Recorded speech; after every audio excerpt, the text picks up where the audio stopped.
Okay, good morning friends. આપણે જે start કરવાના છે નવું ચેપ્ટર નંબર 7, ઉદ વિકાસ. હવે પહેલા તો ઉદ વિકાસ કોને કહેવાય? તો ઉદ વિકાસ એટલે શું?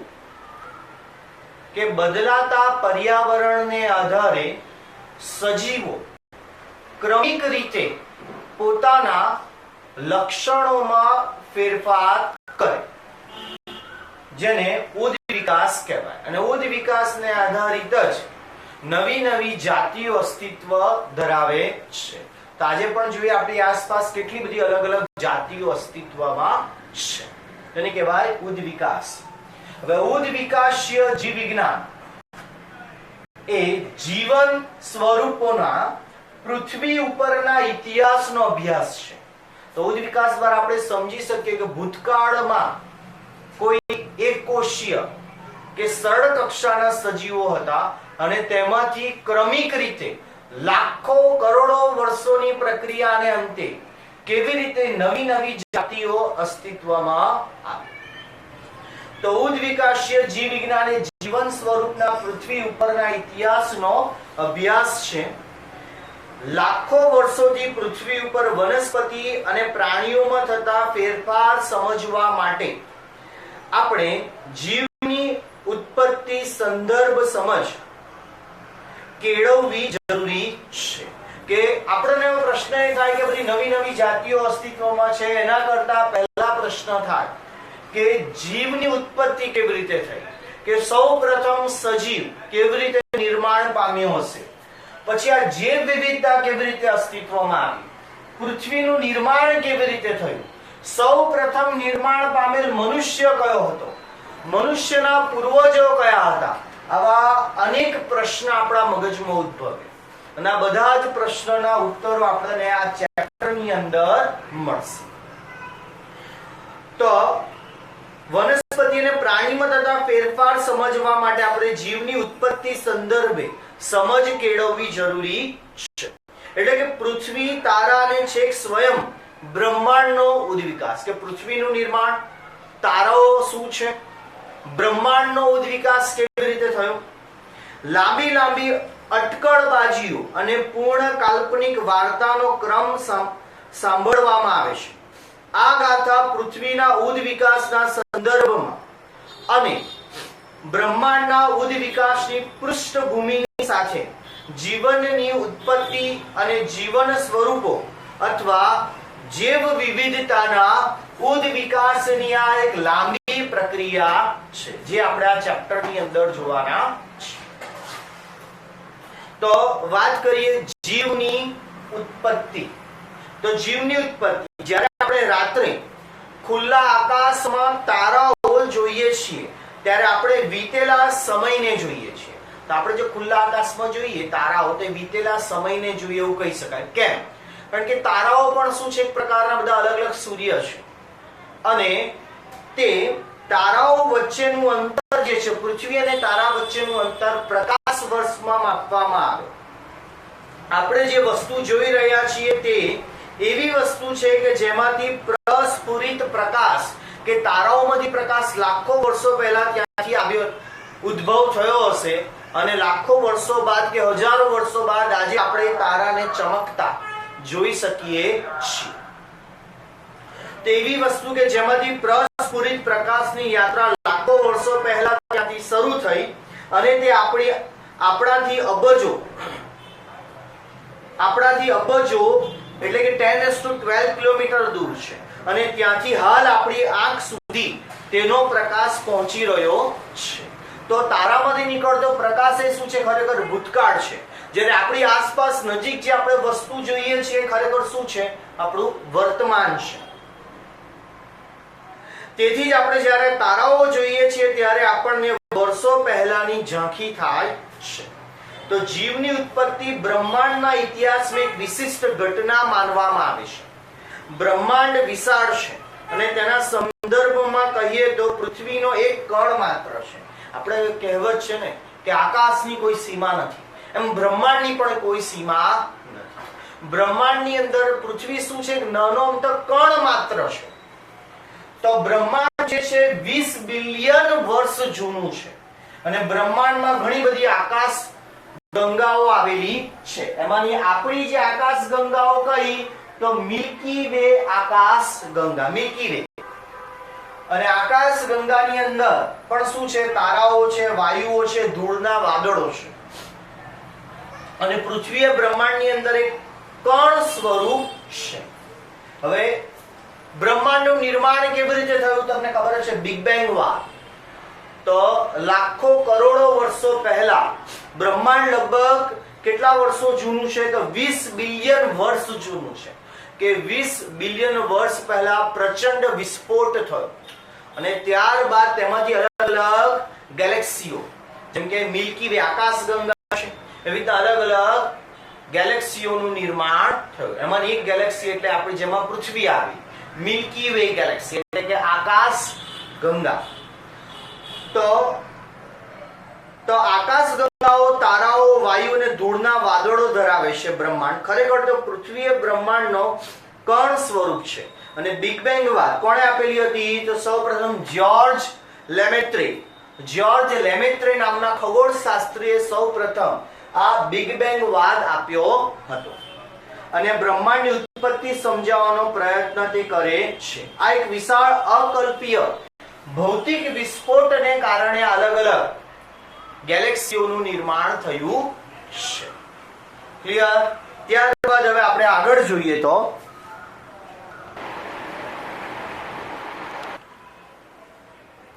ઓકે, ત્યારબાદ પ્રચંડ વિસ્ફોટ થયા બાદ જે છે બ્રહ્માંડની ઉત્પત્તિ થઈ અને ત્યારબાદ જે છે બ્રહ્માંડ વિસ્તરિત થયું. એટલે બધા અલગ અલગ ગ્રહો એકબીજાથી છૂટા પડ્યા, બધી ગેલેક્સીઓ એકબીજાથી છૂટી પડી અને પરિણામે હાઇડ્રોજન અને હિલિયમ થોડાક સમય બાદ પૃથ્વી ઉપર સર્જાયા. અને એટલે શરૂઆતમાં આપણને ખબર જ છે પૃથ્વી ધગધગતા વાયુનો ગોળો હતો અને ત્યારબાદ શરૂઆતમાં જે છે પૃથ્વીનું તાપમાન ખૂબ જ ઊંચું, લગભગ 1400-1500 ડિગ્રી સેલ્સિયસ હતું.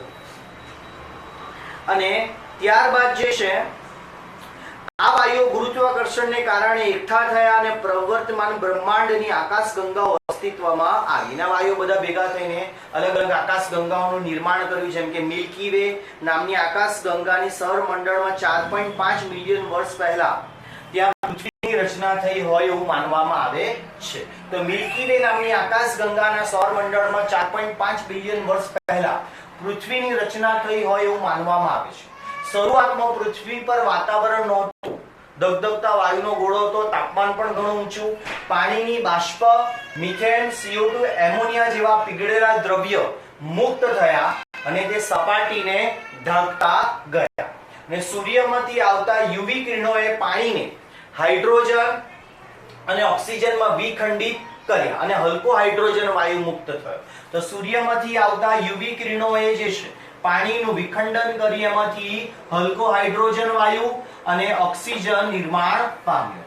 ત્યારબાદ એમોનિયા અને મિથેન સાથે ઓક્સિજન જોડાઈને પાણી, CO2 અને અન્ય સંયોજનની રચના કરી. એટલે એમોનિયા સાથે ઓક્સિજન જોડાઈને પાણી બનાવ્યું, પછી મિથેન સાથે ઓક્સિજન જોડાઈને કાર્બન ડાયોક્સાઇડ બનાવ્યો. આ ઉપરાંત ઓક્સિજનના એટમ પણ છૂટા પડ્યા અને ઓક્સિજનના એટમ એટલે ઓક્સિજન વત્તા O2 જોડાઈને O3 એટલે કે ઓઝોન સ્તરનું નિર્માણ પણ પાછળથી થયું. તો આ રીતે અલગ અલગ વાયુઓ બન્યા અને ત્યારબાદ ઓઝોનનું સ્તરનું પણ નિર્માણ થયું. ત્યારબાદ આગળ જો જોઈએ કે જ્યારે પૃથ્વી ઠંડી થઈ ત્યારે પાણીની બાષ્પ કે પૃથ્વી ધીરે ધીરે તાપમાન ઘટ્યું એટલે પાણીની બાષ્પ વરસાદ સ્વરૂપે પડી અને પૃથ્વી પર આવેલા ખાડાઓમાં પાણી એકઠું થયું અને આ રીતે મહાસાગરોનું નિર્માણ થયું. અને પૃથ્વીની ઉત્પત્તિ બાદ 500 મિલિયન વર્ષ બાદ પૃથ્વી ઉપર જીવ દ્રશ્યમાન થયો. એટલે કે 4 બિલિયન વર્ષ પહેલા. એટલે આજે પણ એવું માનવામાં આવે કે જીવનું નિર્માણ થવા માટે પાણી જરૂરી છે. એટલા માટે નાસા પણ અલગ અલગ ગ્રહની અંદર પહેલા પાણીની શોધ કરે છે કે પાણી હશે તો જીવન શક્ય બનશે. તો 500 મિલિયન વર્ષ પહેલા પૃથ્વી ઉપર જીવ દ્રશ્યમાન થયો. એટલે કે લગભગ 4 બિલિયન વર્ષ પહેલા પૃથ્વી પર પ્રથમ જીવ અસ્તિત્વમાં આવ્યો હોય તેવું માનવામાં આવે છે. ડિયર ફ્રેન્ડ્સ,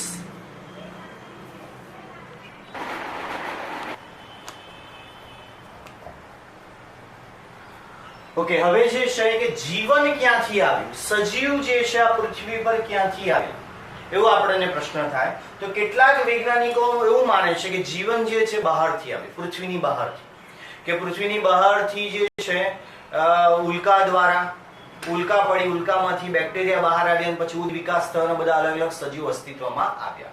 પછી ધાર્મિક દ્રષ્ટિએ વાત કરીએ, જેમ કે પાદરી સુદરેશ, એમણે એવું કીધેલું કે આ ભગવાને જે છે અમુક દિવસોની અંદર આ સમગ્ર પૃથ્વીની સૃષ્ટિની રચના કરી, પર્વત બનાવ્યા, વનસ્પતિ બનાવી, નદીઓ બનાવ્યા, મહાસાગરો બનાવ્યા અને અલગ અલગ સજીવો બી બનાવ્યા અને મનુષ્યને પણ બનાવ્યા છે. એવી રીતના અલગ અલગ ધર્મની અંદર, હિન્દુ ધર્મની અંદર પણ એવું કહેવામાં આવે કે બ્રહ્મા ભગવાને જે છે આ પૃથ્વીની રચના કરી છે. શંકર ભગવાન જે છે તેમણે આ અલગ અલગ સજીવોની, મનુષ્યની, પ્રાણીઓની રચના કરી છે અને એવું માનવામાં આવે છે.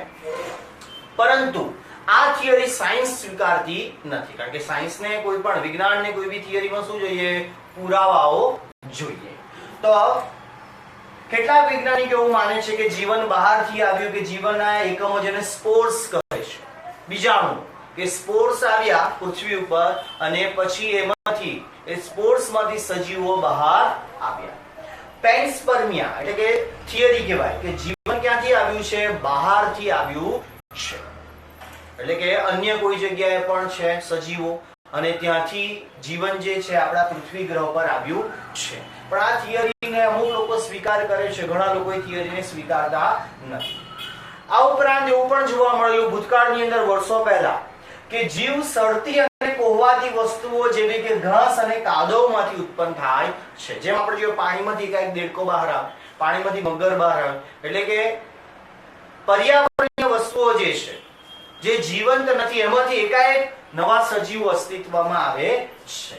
કે કાદવમાંથી પણ આપણને ખબર, ઘણીવાર અમુક કીટકો, કીડાઓ બહાર નીકળતા જોવા મળે. તો કે એ જ વાત છે, એને કહેવાય સ્વયંસ્ફુરિત જનનવાદ. એટલે નિર્જીવ વસ્તુમાંથી એકાએક સજીવ વસ્તુ જન્મ લે છે, એને કહેવાય સ્પોન્ટેનિયસ જનરેશન.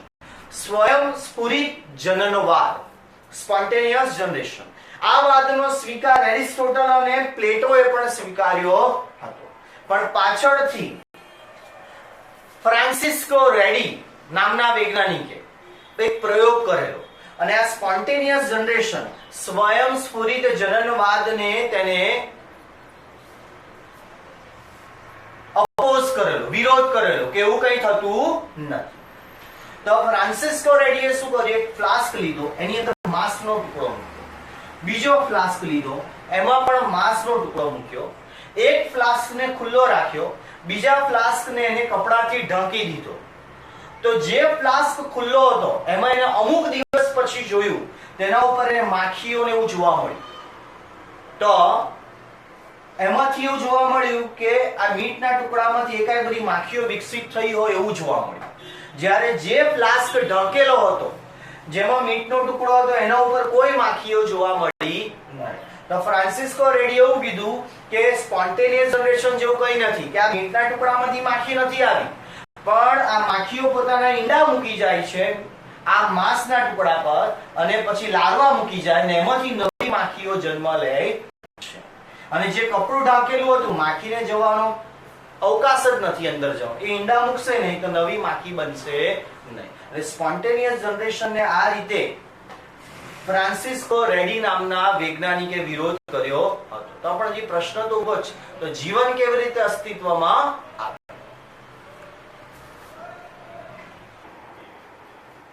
ઓકે, તો સ્પોન્ટેનિયસ જનરેશન જે છે એના માટે ત્યારબાદ લિઝારો સ્પેલેન્ઝાની નામના વૈજ્ઞાનિકે પણ પ્રયોગ કર્યો. એણે એક ફ્લાસ્ક લીધો અને એ ફ્લાસ્કની અંદર જે છે એણે પોષક માધ્યમ મૂક્યું અને પોષક માધ્યમ જે છે એને ગરમ કર્યું. ગરમ કરીને પછી એના પર બૂચ લગાવી દીધું, એને થોડાક દિવસો સુધી રવા દીધું એમને. પછી જોયું તેની અંદર એને કોઈ સજીવ જોવા મળ્યા નહીં. ત્યારબાદ એટલે અહીં પણ શું થયું, સ્પોન્ટેનિયસ જનરેશનની થિયરી ખોટી પુરવાર થઈ કે આપમેળે અચાનક નિર્જીવ વસ્તુમાંથી સજીવ વસ્તુ નિર્માણ પામતી નથી. ત્યારબાદ જોન નીધમ નામના વૈજ્ઞાનિકે સેમ પ્રયોગ કર્યો કે પોષક માધ્યમને ગરમ કર્યું, પણ એને બૂચ નહીં માર્યું, થોડાક દિવસ સુધી પોષક માધ્યમને રવા દીધું, તો અમુક દિવસો પછી એની અંદર સૂક્ષ્મ જીવો જોવા મળ્યા. તો જોન નીધમે એવું કીધું કે ના, સ્પોન્ટેનિયસ જનરેશન પ્રમાણે સજીવો જોવા મળે છે. તો હવે આપણને ક્વેશ્ચન ઉભો થયો કે ભાઈ સ્પોન્ટેનિયસ જનરેશન એટલે નિર્જીવમાંથી સજીવ આવે છે કે નથી આવતા, હજી ક્લિયર થતું નથી. ત્યારબાદ હવે લુઈસ પાશ્ચર નામના વૈજ્ઞાનિકે, બહુ ફેમસ વૈજ્ઞાનિક છે, જેમણે પાશ્ચર ટ્રીટમેન્ટ આપેલી, પાશ્ચરાઇઝેશનની પ્રક્રિયા આપેલી, જે આપણે ડેરીની અંદર દૂધ જે છે એને 71.2 ડિગ્રી સેલ્સિયસ પર પાશ્ચરાઇઝેશન કરીને પેક કરવામાં આવે, જેથી એ અમુક 1-2 દિવસ સુધી બગડતું નથી. તો લુઈસ પાશ્ચર નામના વૈજ્ઞાનિકે જે છે ફ્લાસ્ક લીધો લાંબી ટ્યુબ વાળો, અને એક બીજો ફ્લાસ્ક લીધો જે સ્વાન નેક વાળો ફ્લાસ્ક લીધો. એટલે આ પ્રકારનો ફ્લાસ્ક, ગૂંચળામય વળાંક આકારની ટ્યુબ વાળો ફ્લાસ્ક લીધો. એની અંદર એને પોષક માધ્યમ ભર્યું, બીજામાં પણ પોષક માધ્યમ ભર્યું, અને પછી જે આ બંને ફ્લાસ્કને થોડા દિવસ સુધી એમના એમ રહેવા દીધા. આ જે પહેલો ફ્લાસ્ક હતો એની અંદર એને અમુક દિવસો બાદ અભ્યાસ કર્યો તો એની અંદર સૂક્ષ્મ જીવો જોવા મળ્યા, પણ આ નેક વાળા ફ્લાસ્કમાં સૂક્ષ્મ જીવો જોવા મળ્યા નહીં. તો લુઈસ પાશ્ચર એમ કીધું કે વાતાવરણની અંદર પણ સૂક્ષ્મ જીવો હોય છે, જે હવા દ્વારા આ પોષક માધ્યમમાં જાય, પોતાની સંખ્યા વધારે છે. અને જ્યારે આ નેક વાળા ફ્લાસ્કમાં શું થયું, સૂક્ષ્મ જીવો જે છે આ વળાંક આકારની ટ્યુબ હોવાને કારણે અહીં અટકી જાય છે, તે પોષક માધ્યમ સુધી પહોંચી શકતા નથી. એટલે કે અમુક દિવસો પછી આ ફ્લાસ્કના માધ્યમમાં સૂક્ષ્મ જીવો, અન્ય સજીવો જોવા મળ્યા નહીં. એટલે કે આના પરથી લુઈસ પાશ્ચર એવું કીધું કે આ હવામાંથી સૂક્ષ્મ જીવો અંદર આવે છે અને નવા સજીવોનું નિર્માણ કરે. એટલે કે પૂર્વ અસ્તિત્વ ધરાવતા સજીવમાંથી નવા સજીવનું નિર્માણ થાય છે. પણ આ થિયરી એવું તો સમજાવતી જ નથી કે નવા સજીવનું નિર્માણ જે છે એ કેવી રીતે થયું. હા, કે પૂર્વ અસ્તિત્વ ધરાવતા સજીવમાંથી નવા સજીવ બને. આપણો ક્વેશ્ચન તો શું હતો કે પૃથ્વી પર પ્રથમ સજીવ કેવી રીતે વિકસિત થયો હશે. તેના વિશે હવે આપણે નેક્સ્ટ ટાઈમ લેક્ચરમાં જોઈશું. Okay friends, happy learning.